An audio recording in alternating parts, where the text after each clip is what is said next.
Aisha radhiyallahu anha e ka vetë Muhammedin alayhi salam ka thonë, nëse e di që është nata e Kadrit, nëse ma mërmenja që është nata e Kadrit, çka mu lut në ta? E ka mësu Muhammedi alayhi salam një dua të çuditshme.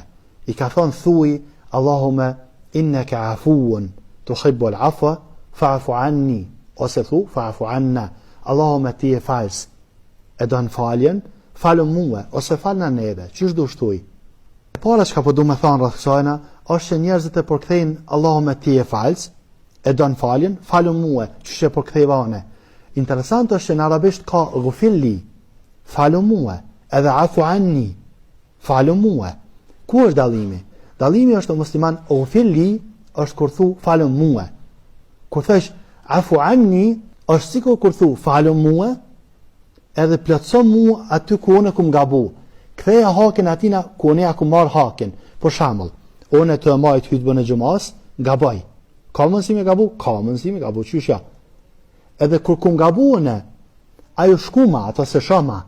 Kur tham Allahumma ighfirli, tham Allah falu mua se nuk kum gabu. Kur tham Allahumma afu anni, i bën sikur kur thu falu mua, edhe mësoj atina hakin që unë ja kum mësu keq. Ktheja atina hakin që unë ja kum marr. Plotsom aty ku unë kum gabu. Kjo është në kuptim afu anni. Besoj që këta kuptove. Tash po du me thonë edhe diçka. E çuditshme o musliman, është një dua për shembull ka thonë Muhamedi alayhis salam, duaja më shpesh te Muhamedit alayhis salam kan Rabbana atina fid dunya hasanatan wa fil akhirati hasanatan wa qina adhaban nar. Rabbana ana neven dunya të mira, edhe në ahiret ana të mira, edhe runa pe zjarmin xhehenam. A pse çfarë duaje që përfshin mirat e dunjas dhe të ahiretit. Edhe lut Allahun me të ruajt pe zjarmin xhehenam. Domethënë dua të mira të dunjas dhe të ahiretit.